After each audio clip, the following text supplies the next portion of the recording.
I've come to the conclusion that with enough data, I can predict what, with a pretty high level of accuracy, what the price of a stock is going to be in the future. Because literally, what is the price of a stock that you pay for a stock today? It's not what it's worth today. It's worth what the market believes it's going to be worth this time next year. What then controls that price is their earnings. If their earnings go up, that and their debt comes down as well, that basically means that the company is making more money, and therefore the company is worth more.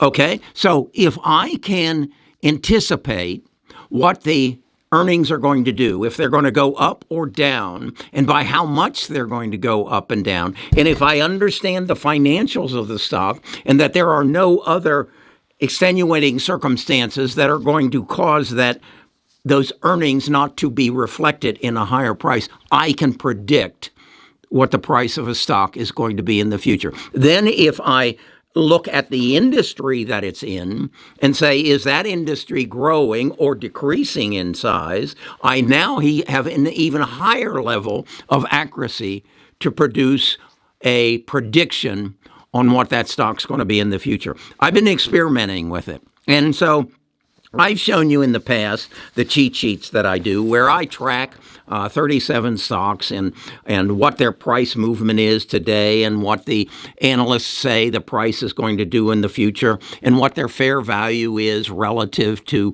the cash flow they generate and what their support levels and their resistance levels. I've shown you all that on my cheat sheet. And then I showed you an additional sheet I created where I tracked the past history for the last 25 years of the performance of the 37 stocks that I'm following, and then come up with a average rate of return over the last 5, 10, and 20 years, and then extract it from that they will, based on where they are now, they will come back to the norm of 5 or 10 years. And so, therefore, I can pretty much know whether a stock is going to go up or down in a little longer term, but then I wanted to bring it down to a shorter term, and that's what I'm working on now. And I want to just kind of share it with you and get your ideas on it. I'm hoping you'll give me some constructive criticism in the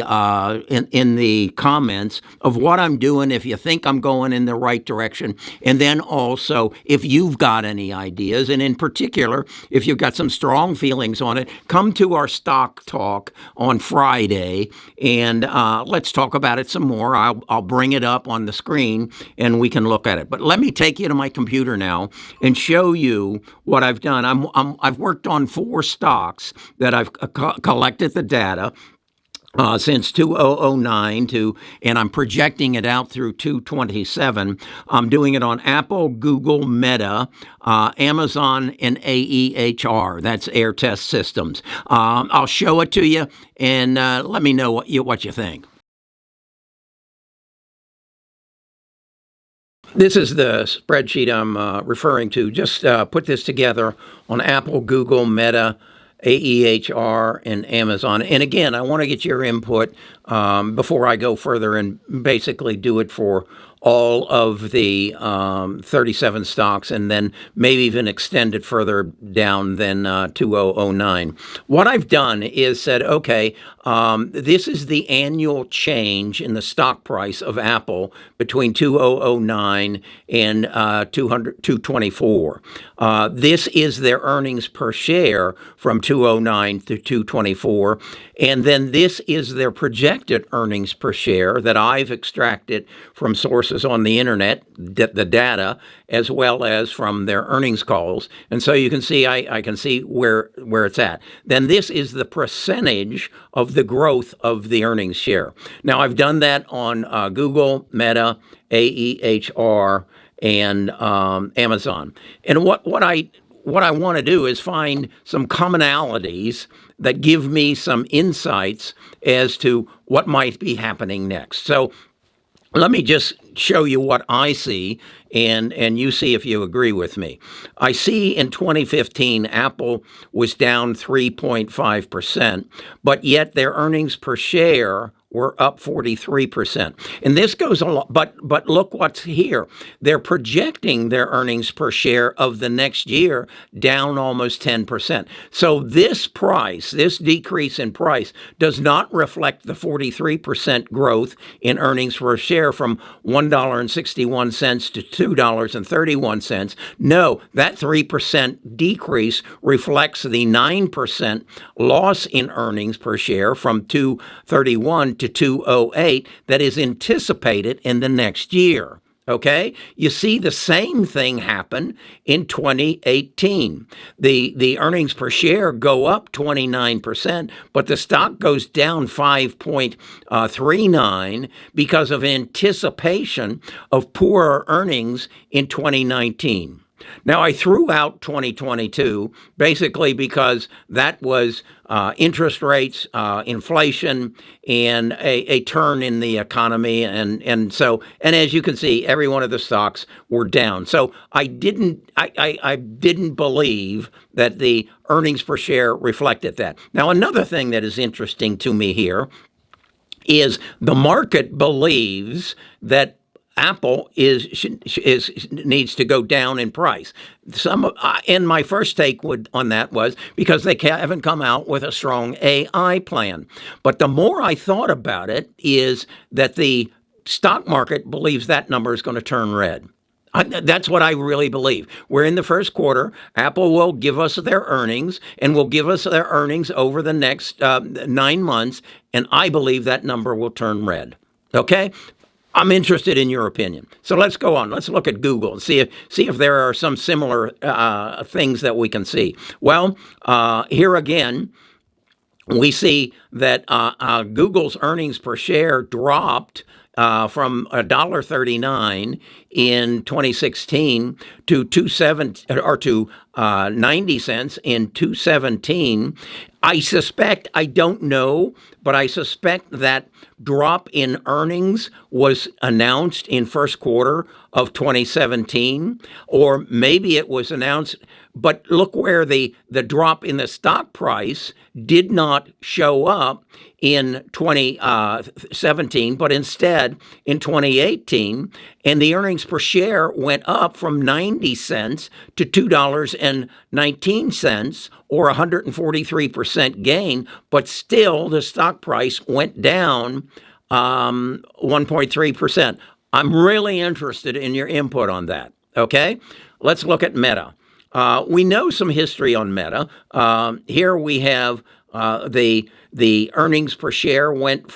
This was way back in 12, from 46 cents to 1 cent, down 97%. But yet the stock had growth all the way up here. In fact, but here is where my theory starts coming into play again in 2018. Meta stock drops 25%. And as I remember this had something to do with Mark coming out and saying, we're revamping, we're moving away from our strength in the metaverse, we're going to restructure our company, and announced that his earnings would be coming down, and the stock reflected. Okay? Again, we have a situation of 2022 that I think is just mud. Let's skip to Amazon. And again, I'm looking for, and a lot of people don't realize that Amazon went through some pretty tough times. Here they had 13 cents. This was in, I guess would have been about the real estate crisis, and their price came down. Their earnings went from 7 cents to a -1 to a +3. And again, I think this was, if we look at this had to do again with their projected earnings. The other thing I want to point out to you is when they do have a sizable drop, look what happens next. They had a -3% earnings, went to 6, which was a tripling of earnings, not huge, but still a triple, and the stock went up 117%. So I don't know that I have any conclusive conclusions, but I think what I see is whenever we see earnings go up, we see a corresponding earnings or price of stock going up. As we look into the future of Amazon, they're projecting here. This again was everybody went into the fan on 2022. They projected their earnings in 2023 to go up from a negative 27 cents to $2.90, which was 1,000% return, which corresponded to an 80% increase in stock price. With that big number of increase in 23, we get a lesser increase in 2024, but we are seeing an anticipated increase in earnings per share from 421 to 336 and then to 636. So I would say, based on what I see there, that Amazon's only going to go up in price. It may not skyrocket. It may not be a rocket ship. But with those earnings projections, I would say it has a pretty good future in front of it. Again, the same thing I would say here with Meta. And maybe not as strong.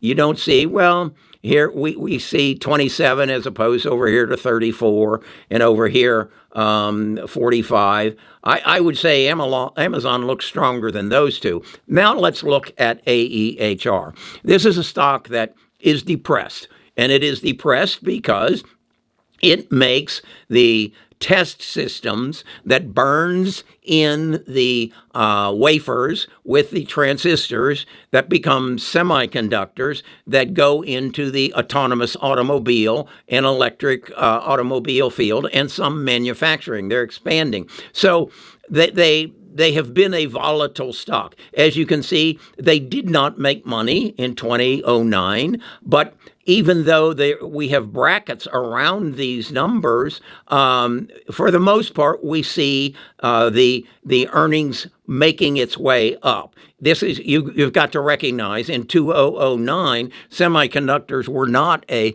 stellar field. It wasn't something everybody was talking about. So, but now we come through. They get through the pandemic. And as you can see, their earnings go from a minus 9 cents to a positive 34, and we see a sizable increase in earnings, followed by another 73%, and we see the price of the stock going up substantially as well. Again, did what everybody did in 2022, and then with the EV market basically folding its tent in 2024, we see a 53% drop in price, which is a overreaction, I believe, to an 18% drop in earnings. Now we see as we come into 2025, they're anticipating a 14% increase in earnings per share from 48 to 55. So I am expecting that to be a green number, maybe not a big green number in 2025, but look at that. This is what they are projecting, and why would they project it? They have their ear to the ground as to what is going to happen in the EV market. So I look at that and say 246% increase. Could that equal an 855% increase? And again, this is look at this. This price, this increase in 2021 is not based on that 25% from 12 down to 9. No, it's based on from the 9 to 34. So if, again, the market knows that AEHR is going to go from 55 to 199, this is where you're going to see the price spike in AEHR. Not so much in 26, but in 25. And I think that will happen to all the stocks that are depressed right now as a part of this upheaval or downheaval in the EV market. So this is what I'm doing. And again, what I want you to understand, this is data. use my time sitting here at this computer, searching the internet for data, and then organizing that data in such a way that it can give me some insights, not only to what happened in the past, like I showed you on the one cheat sheet, but also what is going to happen in the future by learning from what has happened in the past. And that data, then if it's extrapolated relative to the industry that these people are in, I think we can become better than Wall Street at buying stocks. And why do I say that? Because we don't manage billions of dollars. If Wall Street sees this and says, oh my goodness, we've got to take a position in AEHR, which is selling for about $14 a share. And if they say, we want a 5% of our $200 billion invested into AEHR, how long will it take them to build a position in it?